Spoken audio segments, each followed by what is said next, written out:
Right, keep fingers crossed. So the Care Act 2014, and these are our top tips for family carers. And as I said, based on our experiences and what we've learned over the years. The Care Act replaced the NHS and Community Care Act 1990 back in 2014. And it added a few additional things that we'll go through, but basically it's similar to that. Okay, so the one thing that is really different about the Care Act is the wellbeing principle. So the wellbeing principle means that and everything a local authority does under the Act, they must promote the well-being of the individual. They must treat the person with personal dignity and treat them with respect. They must think about their physical health and emotional well-being, protect them from abuse and neglect, and control over day-to-day life, including the care and support and the way in which it's provided. They must think about participation in work and education and training or recreation, which promotes well-being, doesn't it? If you're doing all of those things, and think about the social and economic well-being, the domestic, family, and personal relationships, and the suitability of their living accommodation. Oh, did I jump? Have I missed one? Because I've got this little black thing at the bottom that won't move away. But anyway, is that right, Kathy? Can you see? I think you might have just no, I think you're on the right one. No, you Okay. jumped one. You jumped one. Okay. So there we go. Now you're on the second one. That's it. Thank you. So the local authority must have regard to the assumption that the individual is best placed to judge their own well-being, the individual views, wishes, and feelings. They must take into account the individual's circumstances and be non-discriminatory in terms of stereotyping. And individuals being able to participate with support if needed as fully as possible in decisions about them. The balance between the individual's well-being and that of any relative or friend involved in their care, and the need to protect them from abuse and neglect. Any restrictions must be kept to a minimum. Now, that's what the Act says. Now, obviously, for our young people, so if you're caring for somebody with a learning disability, there's an assumption, the assumption that the individual is best placed to judge their own well-being has to take into account their capacity and their ability to understand, as does gaining their individual's wishes and their feelings. So that would be, everything has to be in the person's best interest. So if you are a parent and you're speaking on behalf of your relative, then it has to be in their best interest, and their views have to be, you have to think about their views. So alongside the Care Act, you really need to think about the Mental Capacity Act if you have a relative with a learning disability, because the two go hand in hand. But this is the principle under the Act. What I should have said as well at the beginning, so the Care Act is for anyone who needs care and support, as long as they have meet the eligibility criteria, and I'm going to cover that in a minute. It's for everyone, so it's not just people with learning disabilities or disabled people, it can be anyone, and anyone can apply for an assessment if they fit the criteria, and we'll go to that now. So getting a care needs assessment. So the bit about the care needs assessment is that you can request a care needs assessment for your relative if you feel that they have care and support needs. And this could be an older relative or your son or daughter or a friend. You know, you can request it. You can't be refused that. The local authority can't refuse to assess a person's need for care and support. They have to look at the individual, and they have to think about what they have to take it. Sorry, I'm waffling now. They can't say no. So if you say, look, I want an assessment, they have to do an assessment. So the local authority is required to assess if the adult lacks capacity to refuse, and if it's in their best interest as well. Person who lacks capacity is at risk or abuse or neglect. So only in those circumstances they can. The local authority cannot reduce support of services to your relative without a new care needs assessment of their needs, and a new support plan must be produced. We will look at a bit later reviews, because what we've found working with families is that sometimes the person comes in, they'll do a review, and actually the social worker will say it's an assessment, not a review. So we'll talk about the differences between a full assessment and a review a bit later.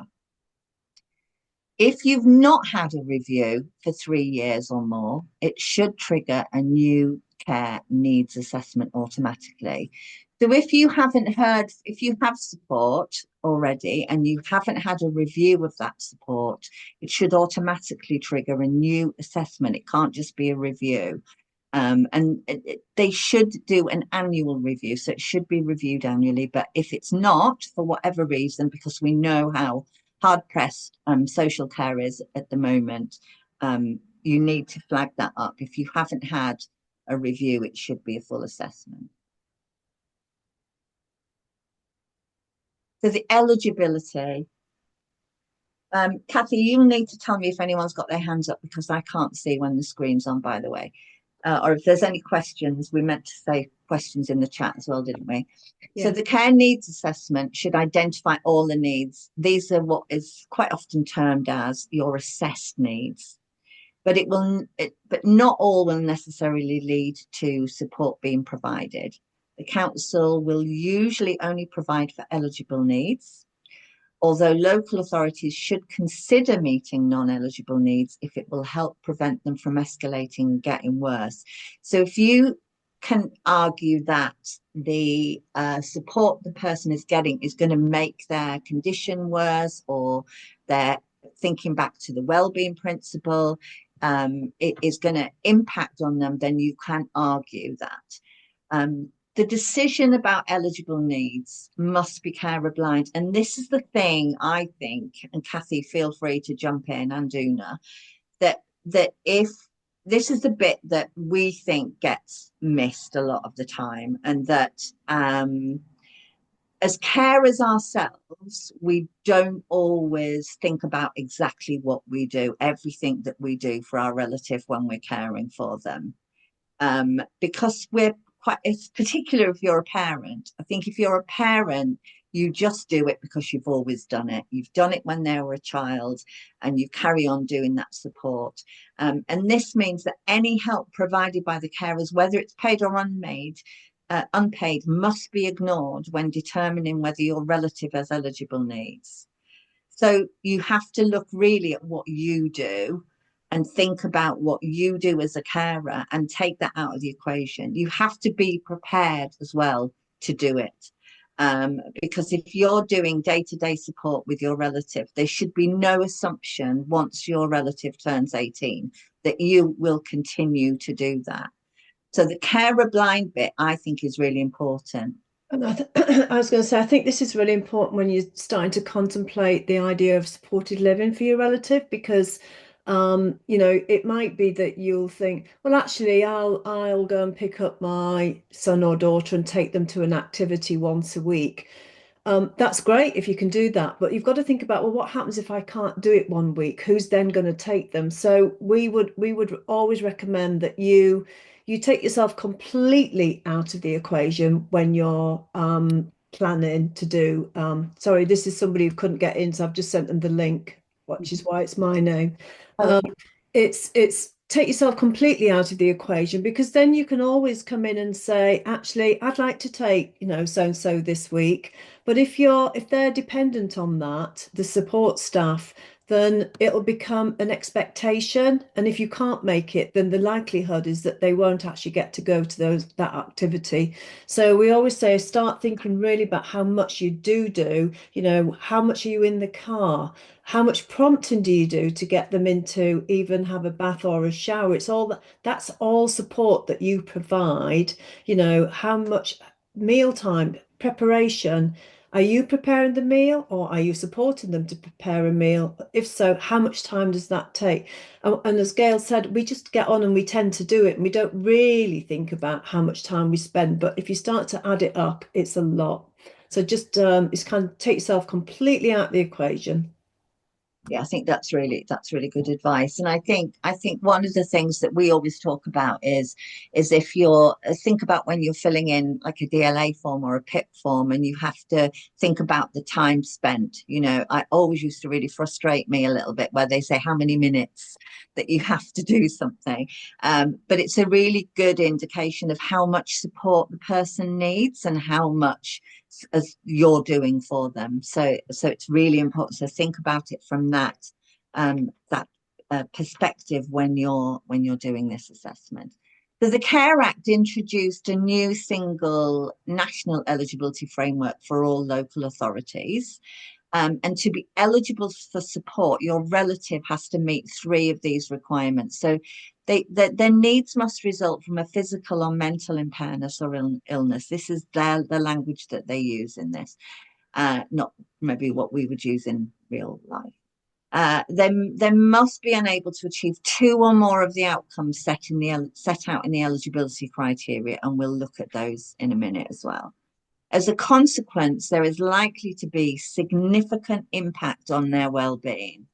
So this goes back to what we were saying before, is if you think that not getting the support, you always have to think about the what if question is what we always say. So what if something wasn't in place, if you weren't doing a certain thing, what would happen? What would be the result for the person? And spell that out a little bit. Do your own mini risk assessment, I think is probably a good idea. Okay, now it's not moving. Okay, I don't know why that happened. It's been going fine, hasn't it? Yeah, and I've lost my mouse now as well. So it's not letting me stop share. Hang on. Oh, for goodness sake, it worked brilliantly when we did our Test run. hang on, escape from that. If I escape. No. So maybe pop out and come back in again. Oh, your mouse has started. There you go. It has, yeah. And I'm gonna do okay. So we were eligibility. There you go. Go back. That's where we were. Yep. Getting a care needs assessment. Eligibility. Eligibility. There we go. Sorry about that. Oh, we're doing so well. So the care needs assessment should identify all the needs. Have I done this bit? I have done this bit. Yeah, you've done this So bit. the consequences of significant impact. So think about the consequences of if something isn't there. So as far as eligibility is concerned, if you're unable to achieve an outcome, which includes being able to achieve it, but unable to achieve an outcome includes being able to achieve it, but only with assistance. Doing so without assistance takes you much longer for someone else than someone else. Doing so without assistance causes a lot of pain, distress, or anxiety. Doing so without assistance might put your relative in or someone else in danger. So you have to think about that. It's that what if question, isn't it? It's the if you don't get support, what would that look like?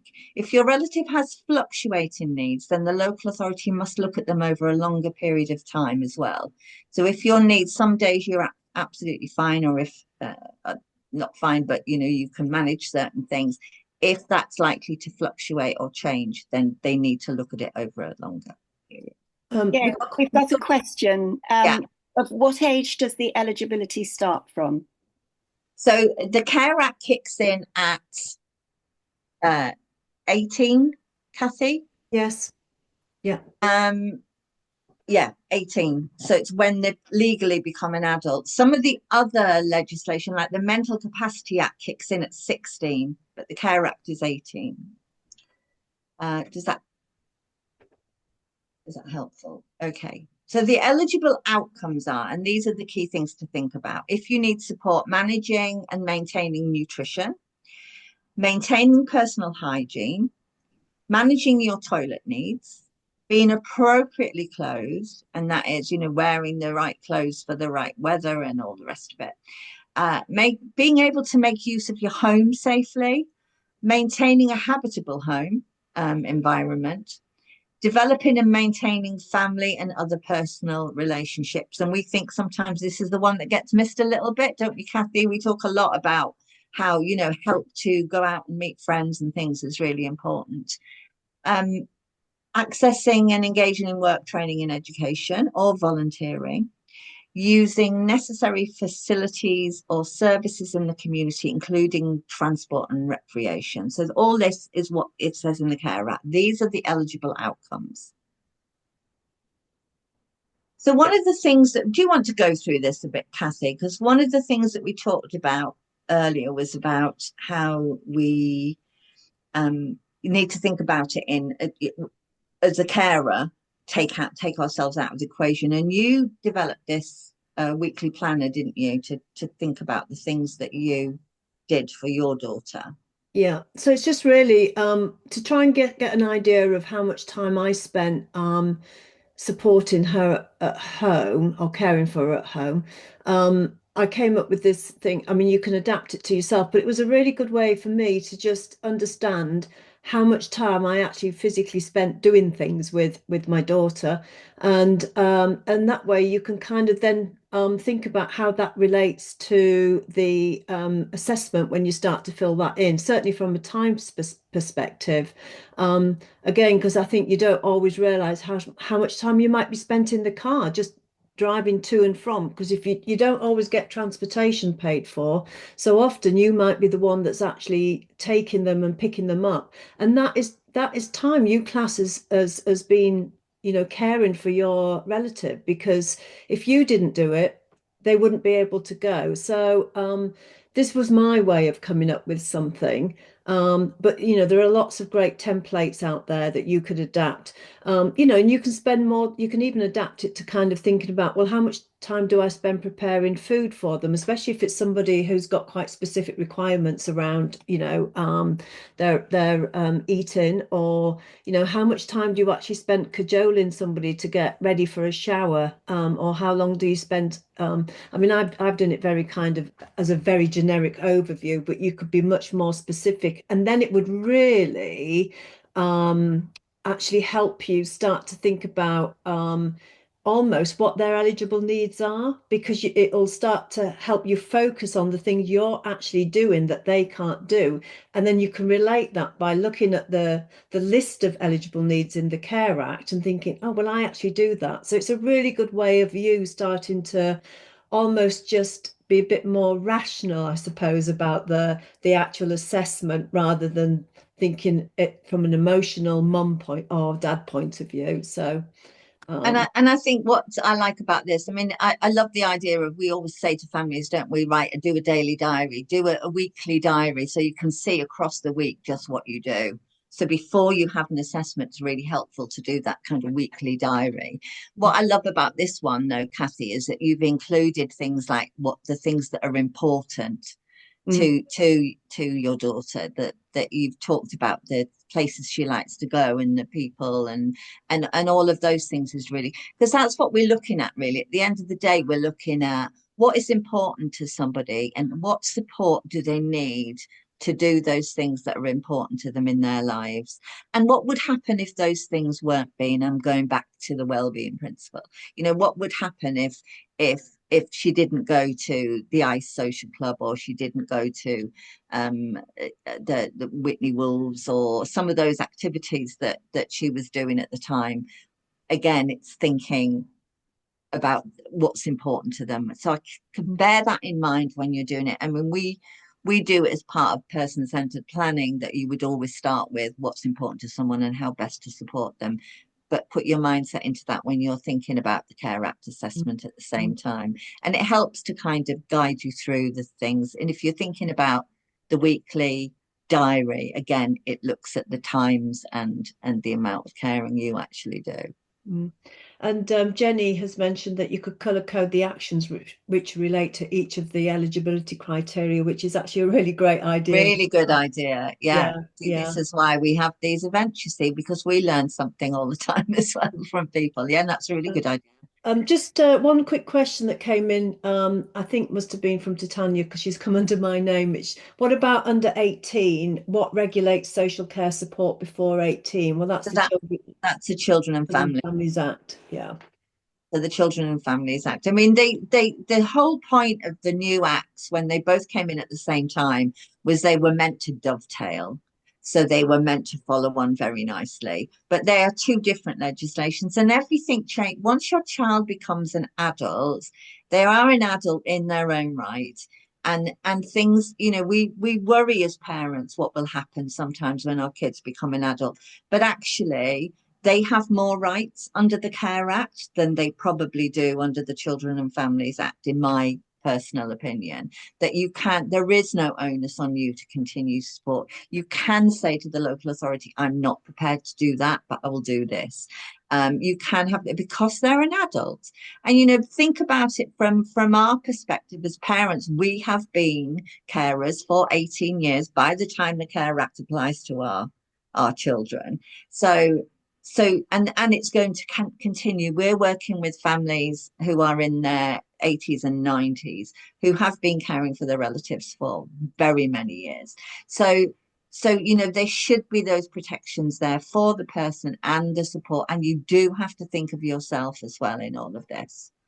I think the other thing, sorry, I was going to say the other thing we have to mention as well is that if your relative has received support through children's social care, there is no guarantee that they're still going to get it through adult social care. I think there's just an assumption that because they've been under children's social care, that they'll automatically just continue within adults, but that isn't always the case. So the eligibility criteria can determine whether they continue to get that support or not. So don't assume that your adult when your relative becomes an adult, that they will still get support. For most of the families that we support, they will. But I think we just need to make you aware that that isn't always the case.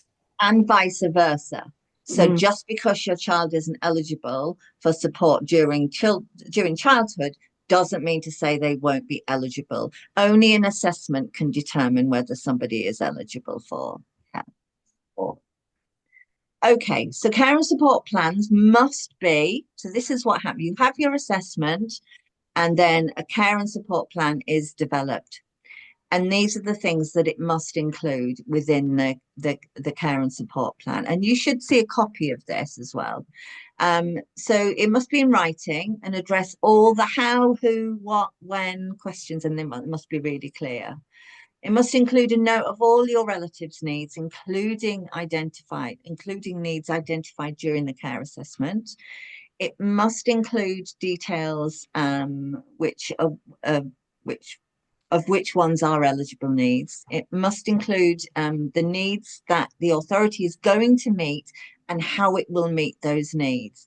And what we found in the past, and actually still occasionally, is that becomes too specific. And there is talk, and I've been to a number of meetings recently where there is talk that needs to be less specific. So if it says your relative needs X, Y, and Z, and then they name somewhere for them to go, we know families that were having a problem with getting that changed.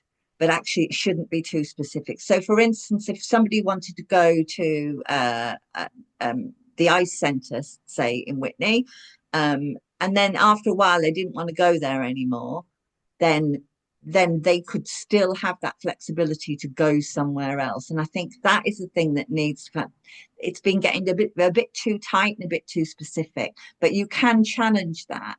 I think what we find sometimes is an outcome is not this. People confuse that what outcomes are. So an outcome is not something like speech therapy is not an outcome. Speech therapy is a way to meet the outcome, and the same with going to an activity. So if going to somewhere like the Eye Centre is to help with somebody's social life, emotional well-being, physical activities, all of those things, the outcome is that, not the Eye Centre. The Eye Centre is the tool in which to meet the outcome. Does that make sense? And I think we get a bit confused around that, and outcomes generally people get confused about. Well, you have to think about what is it you're trying to achieve, and how are you going to do it. So include the agreed outcomes for your relative. So if the agreed outcome is to get some exercise, to keep physically active, then it could be that you decide that you want them to go to something called Wheels for All, which I think has changed its name, and I can't remember the name of it now. Cyclability. So something like that, or going on a long walk once, whatever that activity is. It doesn't have to remain that activity because you're writing down what the outcome is. You need to meet that outcome. Okay. And how it'll be, so how the support can be organized can be written, but again, it doesn't need to be that specific. So you need to include the support in which you as a carer and others are willing and able to provide, or make it clear if you're not willing to provide. Excuse me.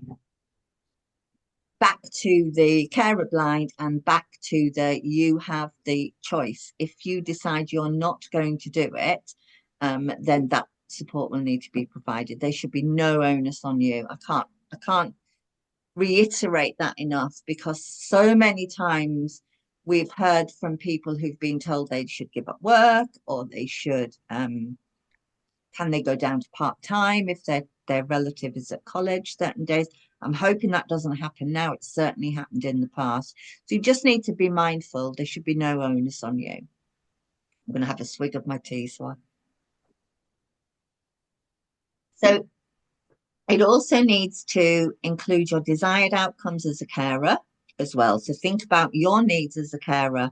If you have to work, if you want to be in education, recreation, all of those things, has to take into consideration the person who's doing that. It should include the personal budget, including the details of any financial contribution your relative will need to pay. Now, we're going to touch on that in a minute. That is a whole different presentation. So we are only going to touch on the financial contributions, but we will have a little thing about that in a minute. It should include details of what can be done to reduce or prevent your relative's needs getting worse, and include the amount or frequency of the direct payments. Okay. That's if you opt to take direct payments. Yes. Yeah. Yeah. So, yeah. Do you want to do this bit while I go and grab myself a glass of water, Kathy? Because I've got a bit of a tickly throat. Yeah. So if you once you've got your support plan and your personal budget, you can get in, you can opt to have in a number of ways. You can either take it as a direct payment where you are in receipt of the amount of money that comes from OCC, and you're responsible for paying everybody that you are either using to support your relative, or whether that be a charity or a PA or somebody.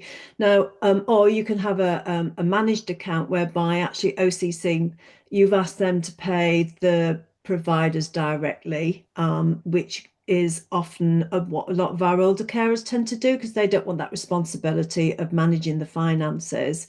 Or you can have a combination where, it's a direct payment and a managed account. So there are those options. OCC also like to use this card that they tend to promote, which operates a bit like a credit card, but that just gives them more access to seeing how much money is in the account.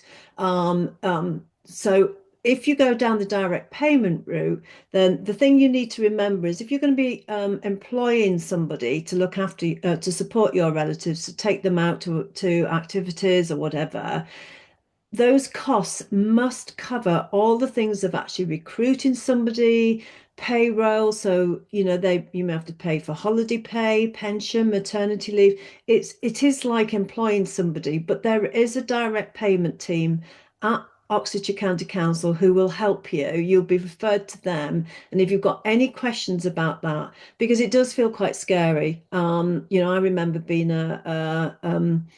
employing people, and if they're not self-employed, you're responsible for paying, you know, the national insurance and things like that.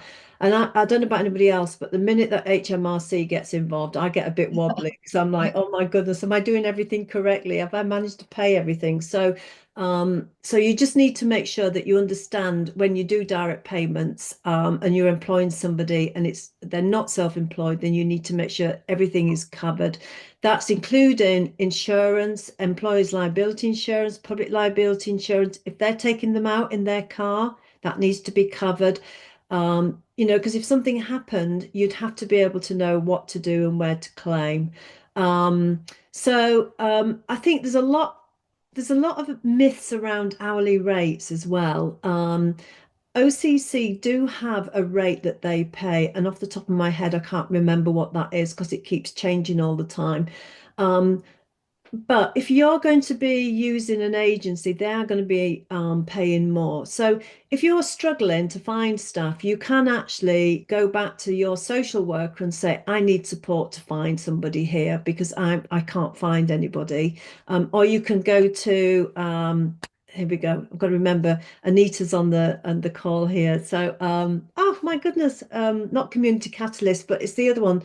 All good things. All good stuff. All good things. Thank you. I knew that. Yeah. Yeah. So that's a website where you can actually go and you can find PAs. But yeah, so you just need to know that when you No, I think I can see Anita shaking her head. Did you to that, Kathy? She's going, no. So you can't find PAs. Anita, do you want to come in? You're up, you're muted. I've reduced the page now as well. I was just going to look for the link. Yeah. So you can look for community micro enterprises, small providers, basically. So we would see PAs, as you've described there, Catherine, as people that you would employ.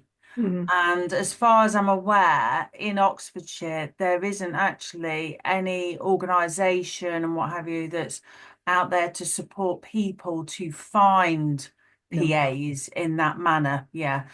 So yeah, if you're looking for someone that's self-employed or a small business, then yeah, small good stuff's the way to go. Thank you.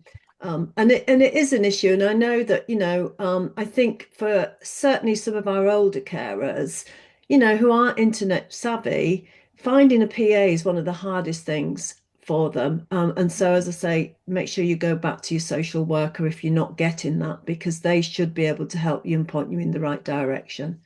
So. Thanks, Kathy. And I just think one that, because we talked about the cards, I've recently gone onto that card thing and I'm finding it much easier because I only pay one person, I only pay the provider. So look at the options. You don't have to go down any route when you have a direct payment. You literally can look at what works. For some people, they just don't want the hassle of it and they just want the local authority to deal with everything. For others, it's more straightforward. So you have to look at it from your own personal circumstances. And I know some of our older carers, exactly as Kathy was saying, just don't want the bother of it, basically. But for some people who want to have a bit more control and choice and control, I think it's a good way to go. Whatever, the Care Act still applies. And I think that's the main thing to take away from this one. So the money that you get through whatever means or the support has to meet the eligible assessed needs as being identified by that assessment. So whether that is through direct payment or through direct support, it still has to meet the eligible needs. And I think, does that answer your question, Tressa? So Tressa's put a question, is the monthly budget amount provided by the LA needs-based as opposed to DLA, which has a set amounts? Absolutely, it is needs-based. So it's based on your relatives' eligible needs as identified through the assessment, which then produces the support plan and a budget. Great, thank you. So the local authorities must adjust the provision to meet the needs, your needs, not the other way around. They can't have blanket policies, and that's one thing across the board. They cannot say, we do not support people with a certain condition or whatever, and they have to look at individuals' needs. Now, when they do assessments in Oxfordshire, they do something called a strength-based assessment. That you might hear that term. If it, you shouldn't need to hear the term, but you may. They use it a lot in a lot of the meetings that I go to. So that is looking at what people can do for themselves and then what support they would need. They can't impose an upper limit on the help either. That is looking at what the people need. They have to meet people's eligible needs. Disabled people should be able to choose where they live on an equal basis with other people. And you know, we can have discussions about that, because actually it's got to be on an equal basis with other people. It can't be, well, I want to live where I like, because actually none of us can live where we would choose to live always, can we? But we should have some say in why that's important. Maybe for somebody to be closer to home, closer to family and friends, if they're providing a little bit of support as well. So those things have to be taken into consideration, but it should be on an equal basis to other people.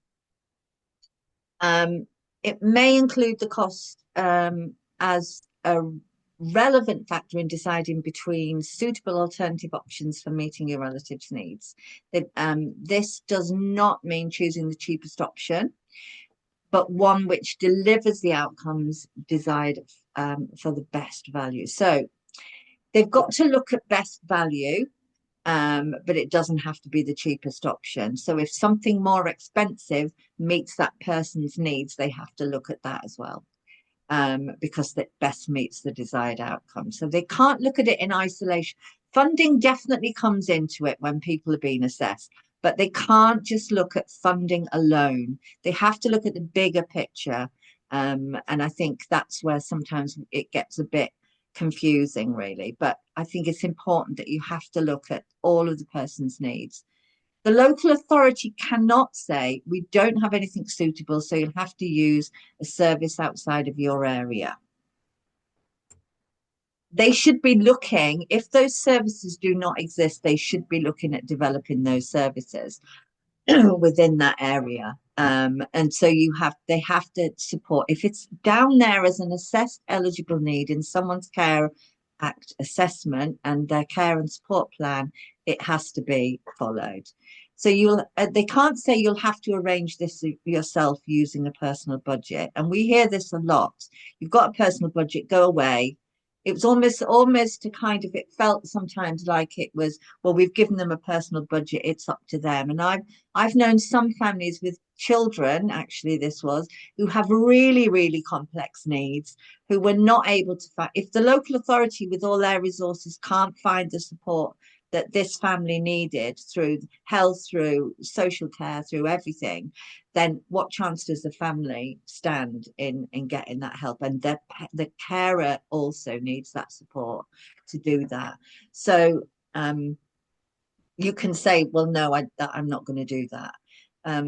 We have funded you in an out of area care home and you're settled and happy there, but now you must come back.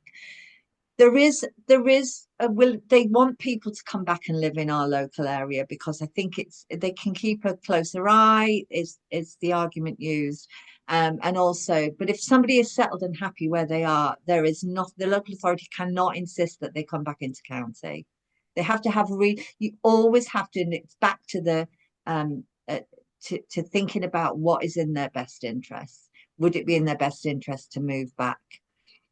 Equally, you can argue that somewhere outside of county, that you found somewhere that is most suitable, and there's nowhere in county that you can find for your relative to live or to move to, doesn't meet the needs. You can argue that they should be at this place that you found, wherever that is, because it's all about meeting needs. Kathy, were you going to jump in then? See you hovering. You're muted. Sorry. I think this applies a lot to people who've maybe gone to residential college out of county, who, you know, they get there a bit like, you know, maybe our other kids who've gone off to university, meet friends and actually then want to live with them. And so it's kind of like, well, why should they come back to Oxford to live if actually they've got a group of mates that they actually want to live together in an area, maybe where they've gone to residential college. So we do know that has happened. It's not something that Oxfordshire like, but on the other hand, it has happened. We know families have done that. So if that's something that your relative wants to do, then there should be nothing to stop them as long as you can evidence why that would be best for them. And again, it's evidencing why that would be in their best interest, and what's the alternative. So if there's nowhere else, so I've been in meetings with families where I've supported them to argue that what's been proposed by the county council as somewhere for the person to live does not meet the needs. That the residential place was proposed, and the family didn't think it would meet the person's needs, and there was pressure on the families to accept because there was nowhere else locally, but the family had found somewhere else that wasn't local. So, and we argued the case for that, and they agreed in the end. So it's knowing your rights, knowing that if you think something sounds wrong, then it likely is. And that goes with all of this. So the other thing that the things like respite, if it says they can't refuse to put respite if they've argued, if it has identified that respite is needed for somebody, that respite needs to be provided, however it was provided. If it's an eligible assessed need and it's written in someone's care and support plan, it has to be met. They can't just say, well, we haven't got any in this area. We haven't got anything suitable. You'll have to go somewhere else. They have to meet that and be flexible around how that is met as well. And I think it's being aware of what is available. I think sometimes we're hearing that not everything's being offered as an option. So, do your homework, find out what your options are, find out what's available, do your homework before you start the assessment route, because then you can say, well, actually, I know that my relative, would like to go to this, that, and other because it's going to meet their social needs or whatever, or I need a break. I cannot continue to do this. I need some overnight respite. Because if I think more these days, less of that is being offered or mentioned in the assessment, unless the family actually are aware of what's out there. So, it's an option. Talk to other families, find out what they're getting. Families that are maybe a few years ahead of you, we always say families are the best source of information. Yeah, thanks for that. And again, I think that is the thinking about again what your relative needs, and when you go into the assessment. So it's important also to check, is to question and check how the local authorities say the needs are going to be met for the money. Don't just accept it if you disagree. So if you're given a personal budget and you look at what's been proposed as that's what their week's going to look like, go through it, check it, check to see if if you disagree, don't be frightened to disagree, basically. And we will say through all of this, and that goes to any law really, the Care Act is a really good law. I really like the Care Act. It does cover people. It's not always followed correctly, and we know that because of all the challenges that go on nationally around the Care Act. But fundamentally, it is really good. If something sounds wrong, if something sounds if something sounds like it's probably either illegal or unlawful, and you should check it. So if something just doesn't sound right, if you take away one thing from this, take that away. Because go with your gut. If something doesn't sound right, then check it. Get some legal, either go research yourself, contact us. Just if it sounds wrong, it usually is. Think again about the consequences and the risks if the needs are not being met. What will happen if they don't get the support that they need. If nothing is suitable, nothing suitable is available locally for you, ask for evidence that the council are taking steps to arrange or commission new service, because there should be what is needed available locally. And if you are challenging and you feel you're not getting anywhere with it, then you've got every right to kind of start taking it up the ladder. If you're working with a social worker who's really not because obviously the social worker, they go back and they talk to their practice supervisor. Everything goes to it's going to come up in a minute, but everything goes to a forum panel to be agreed. And if you still feel that they're not delivering and that actually your relative in whatever situation is, as Gail said, at risk, then you have to go through that kind of challenge process and say this isn't working, because again, as I say, they don't always come back with all the information you need to know, so you just have to be kind of almost one step ahead of them. I think you also need to think about one of the things that we hear a lot as well is around value for money, and we do have to be mindful there is not the money out there in the system, and that the local authority do have to spend that. It's public money, it's our money, it's money that we pay into our taxes. It does need to be spent in an appropriate way. So, think about, can you, we had one story once where somebody wanted a really expensive Mac computer. Well, they needed a computer for work. They didn't need a Mac. That's an extreme example. It doesn't happen very often. But think about, what is it about what can you do? You shouldn't be, it's public money at the end of the day. We do have to be mindful of that. We're not saying you can go in and just ask for everything and get everything you need, but you should be able to meet eligible assessed needs. And I think that's the key thing, really, to remember. Okay. So the carers' needs and eligibility support, we talked a little bit about maybe doing this weekly diary and thinking about what you do. The effect, so your needs arise as a consequence of providing necessary care to an adult. So and if you are eligible for a carer's needs, now quite often it is in with the Care Act assessment. They include within that that have the carer, and that carer is managing. The effect of your needs is that your physical or mental health is deteriorating or at risk of deteriorating.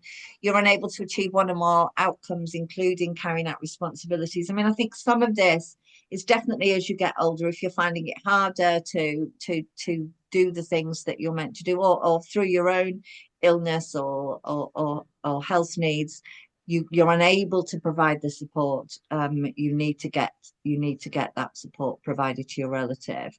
As a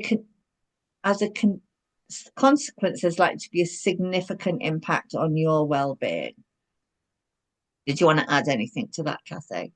Sorry, I was responding to somebody in the chat. Okay. So you would be entitled to a carer's assessment. The care you provide doesn't need to be regular or substantial. The authority must not assume that you're willing or able to provide the care, as we've said, including additional care arising from a reduction in care packages. So the Oxfordshire Carers Oxfordshire can help you with an online, you can either complete an online carers assessment, or you can contact Carers Oxfordshire and they will help you. And there's some details there about carers, and that's any caring role. And I think it's good to register with them, because I think even though it might not seem that you get anything back from them, they are supposed to give you some options about where you can go for support, and they do offer some kind of well-being courses and things like that. But it also, I feel that if we don't register ourselves as carers, Oxfordshire have no idea how many carers there are. And so it's really, that means then it's not going to change anything. They need to be aware of the numbers, I think, in Oxfordshire. And I think it's really hard, to be honest, sometimes to say that admit you are a carer, and that it almost feels, I think sometimes that you can't cope if you register with a carers organisation, that you're struggling to do it. I don't see it like that. I think it's much more about just making Oxfordshire aware of the number of people who are taking on that unpaid caring role often. So I actually got 6 acupuncture sessions through the carers centre, which was quite nice. So an occasion, and I think they did a sort of trial housework thing for people who couldn't manage very easily. And then they did a free laundry service. So they do offer things now and again when they can. So it's worth, yeah. Mm. Okay, so this going to the forum sounds like something in ancient Rome, doesn't it? We go into the forum to see the gladiators. It might feel a bit like that sometimes for people. So the forum is it used to be referred to as a panel. It still is occasionally referred to as a panel. So basically, once a Care Act needs assessment has taken place and the social worker has done the assessment, it goes to a forum of people in the local authority, senior people within the local authority, and they make the decisions about funding. So you'd quite often hear when you've had an assessment, they'll say, oh, it's got to go, I'll take this and it'll go to forum or panel. The forum should not simply refuse to approve proposals put forward by the social worker who has done that detailed assessment because of the cost. So they can't just look at the costs. And the social worker is there to fight your corner. That they're the ones that are meant to be putting the proposal forward. The social worker is a professional at the end of the day, so it should come down to what she has said. She's putting that forward to this forum. The forum must provide reasons for any decision to reduce the care package, as well as having a proper record of what information it took into account when reaching its decision. So if you've gone and had an assessment and they've decided your relative needs less hours, you need evidence of how they've come to that conclusion. And you need evidence all along the way, basically, with everything, don't you, as a parent? So the forums must provide those reasons. You can request a written response, which details how the council will fulfil its duty to meet assessed needs. If the decision feels unjustified, challenge and/or make a formal complaint. Ask for a copy of the council's complaints procedure and make sure that you follow it. A template complaint letter is available from the Cerebra website. Are we sharing these slides, Kathy? I think we are. Yes. Yeah. Okay. So the forum does make those decisions, but they have to back it up with evidence of good. They have to have good reasons why they can either take something away or agree.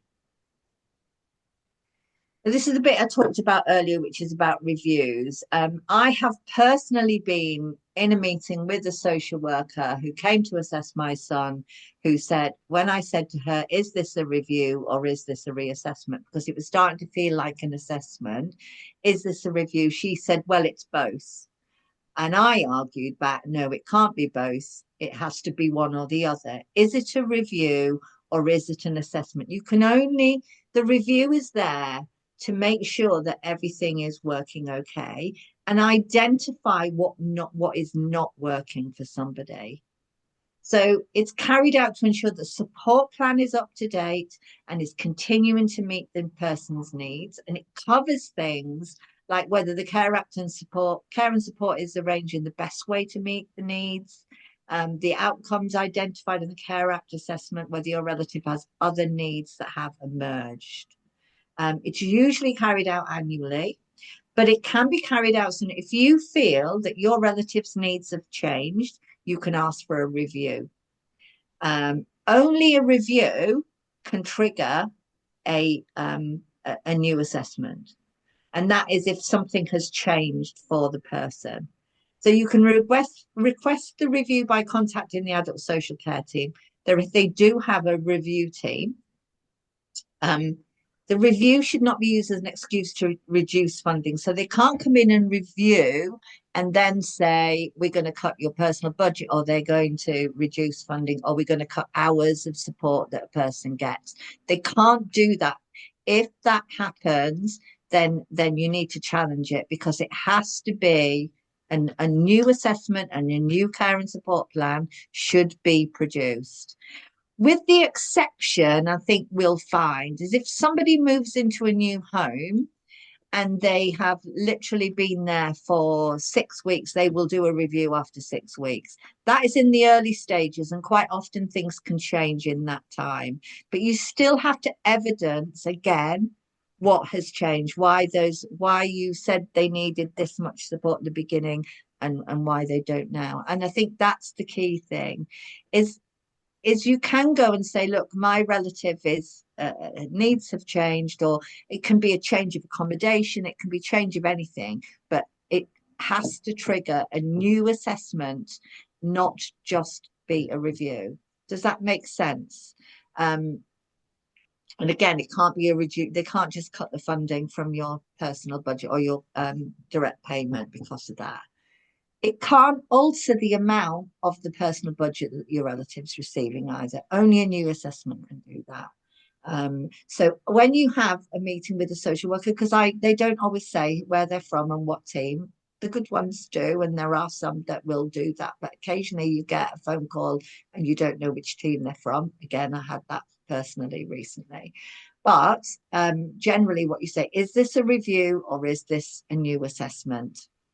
If it's been longer than 3 years since the last review, as I said earlier, it will automatically trigger a new assessment, and then they'll go through the whole thing again. We mentioned a little bit about financial assessments. So if your relative is in receipt of support from adult social care,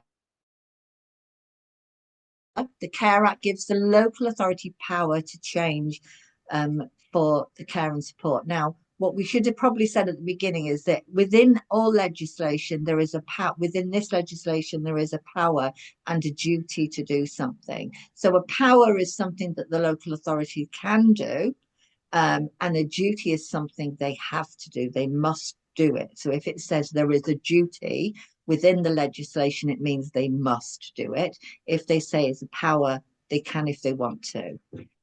They are local authority, and most local authorities do charge for adult social care. This means that the local authority will carry out a financial assessment on your relative's finances to determine how much, if any, they can contribute towards the cost of their care. Now, this should come out of their own money, their benefit money, not the direct payment. This has nothing to do with the direct payments. This is just their benefits. And it has to leave them enough to live on. There is a whole, as I say, this is a whole presentation on its own, isn't it, Kathy, really? The financial contribution is taken out of their income, savings, benefits, etc., not out of direct payment. Just said that. The local authority has to take into consideration any disability-related expenditure. One of the things I remember hearing when my child was a child was that it costs 3 times more to raise a disabled child than it does a child without disabilities. I would argue in our house it was definitely more than that for the amount of video players that we got broken and televisions and things. But you know, the fact is there are expenses. If you're disabled, there are usually more expenses. Now, the local authority allows for 35% of that as the care element of disability benefits to pay for that. But if you think the costs are higher, and you're entitled to request an individual financial assessment for your relative.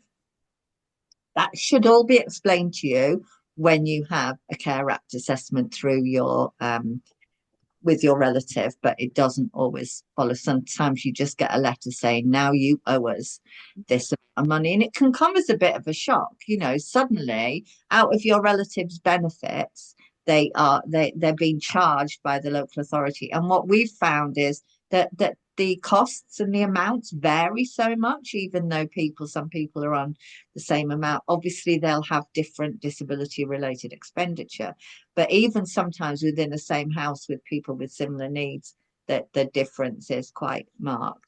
So if it sounds wrong, challenge it, is the key message. So you don't have to do this alone. There is such a thing as family advocacy. It's what Oxfordshire Family Support Network do as well. Although currently we don't have any funding, so don't inundate us with requests at the moment. But we have got information and advice that we can share with people. But independence advocacy for you and your relative. So your relative, so with the implementation of the Care Act, individuals who require support with the process can get an independent advocate arranged for them by their local authority now, with a caveat that they have to meet again that eligibility criteria of that advocacy organisation as well, and that not everyone will be eligible for a Care Act advocate. So you have to ask before you go. But the theory is that this applies to adults who need care and support, carers of adults, including young carers, carers of children in transition, moving into adulthood stage, and children who are going through the moving into adulthood stage. So that should be applied. Now, we were talking about this the other day, weren't we, Cathy? And ourselves getting a bit confused. So it does say very clearly in the Care Act this. Whether it's available or not is another matter. And sometimes you will be turned down for that, which is basically why organisations like Oxfordshire Family Support Network started, because there isn't always that advocacy. Okay. Have I covered everything on that, Cathy, do you think? Yeah, I think so, yeah. Oh, there's a bit more. So we're both obviously hot on this one. Your local authority has a legal duty to provide an independent advocate for the cared for person if they do not have an appropriate person to look after them. They'll quite often, there will be, if there's disagreement sometimes, either between parents or parents and the local authority, they will look for an independent advocate. Or if both parents disagree, they will look for an independent advocate.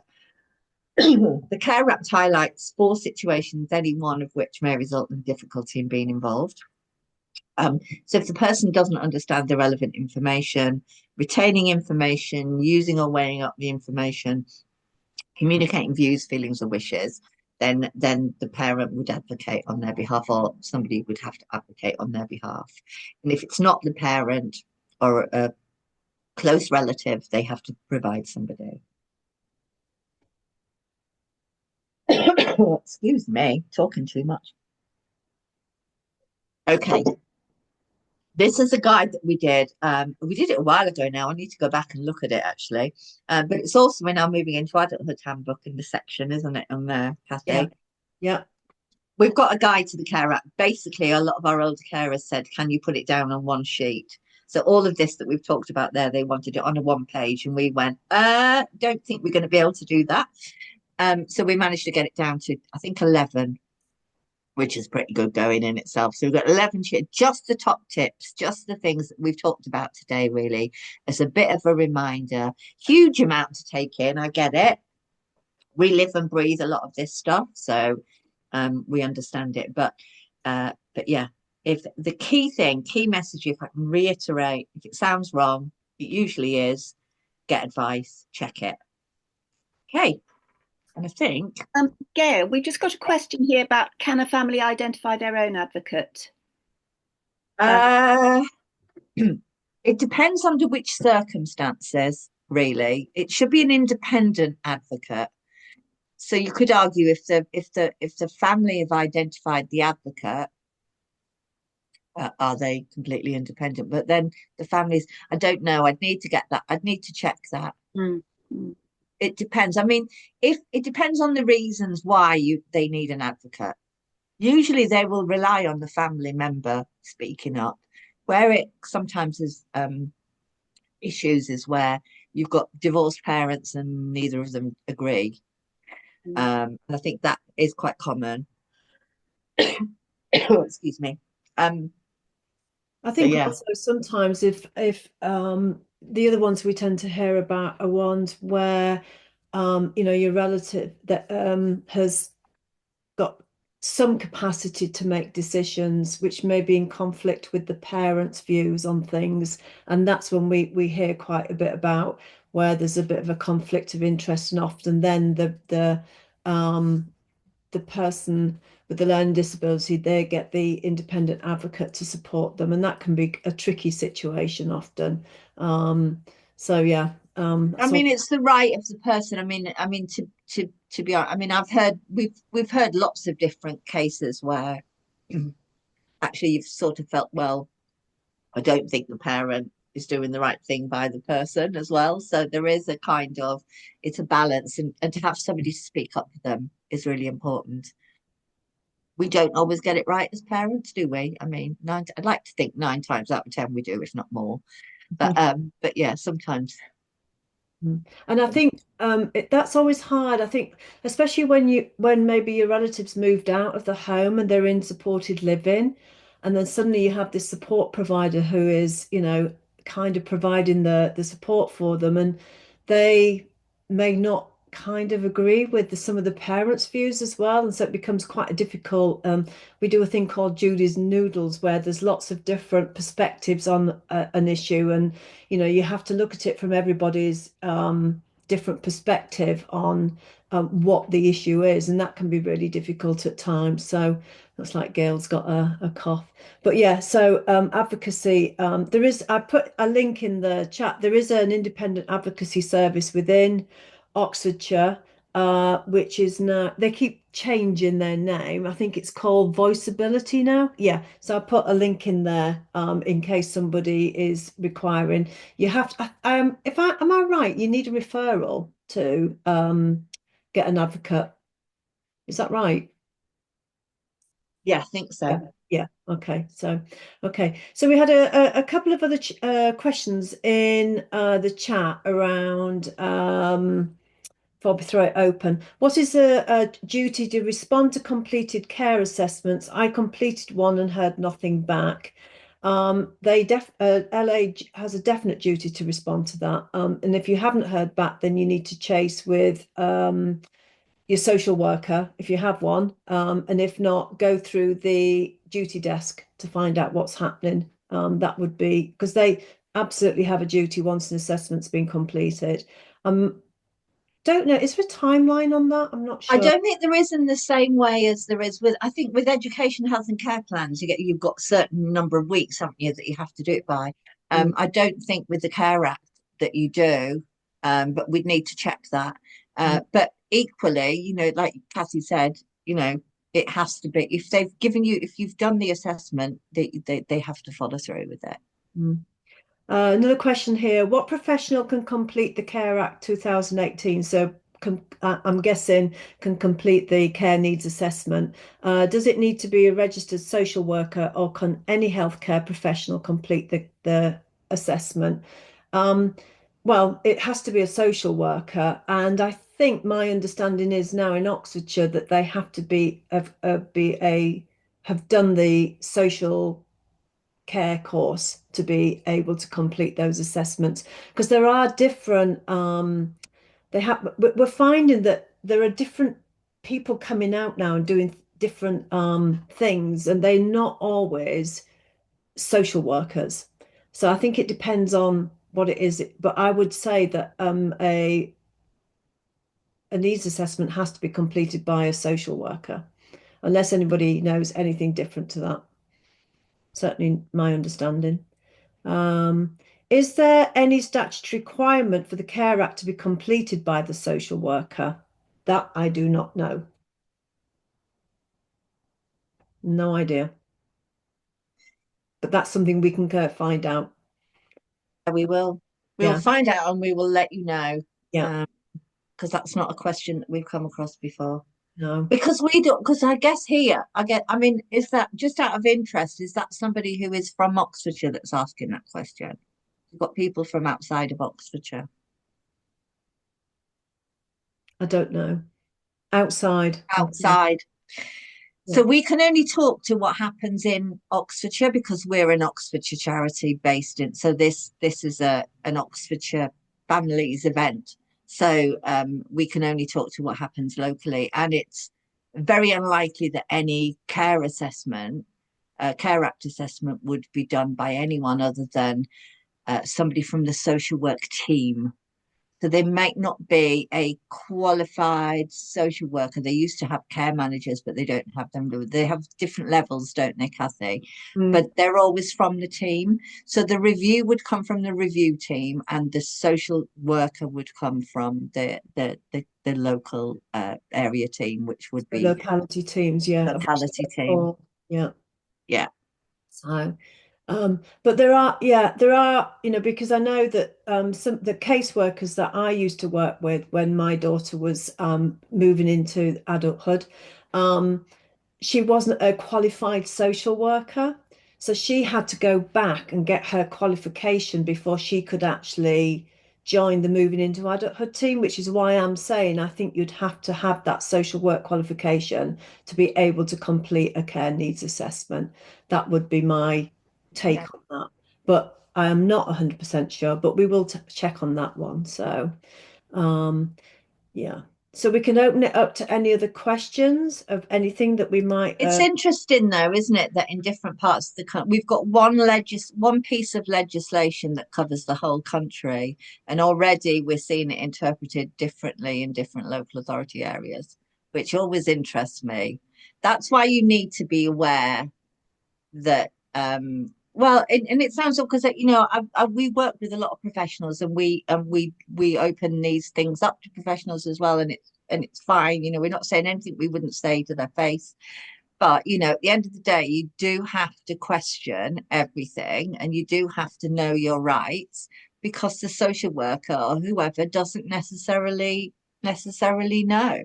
And I just think that the importance of knowing your relatives' rights and your rights as a carer, I can't underestimate that enough as your child becomes an adult.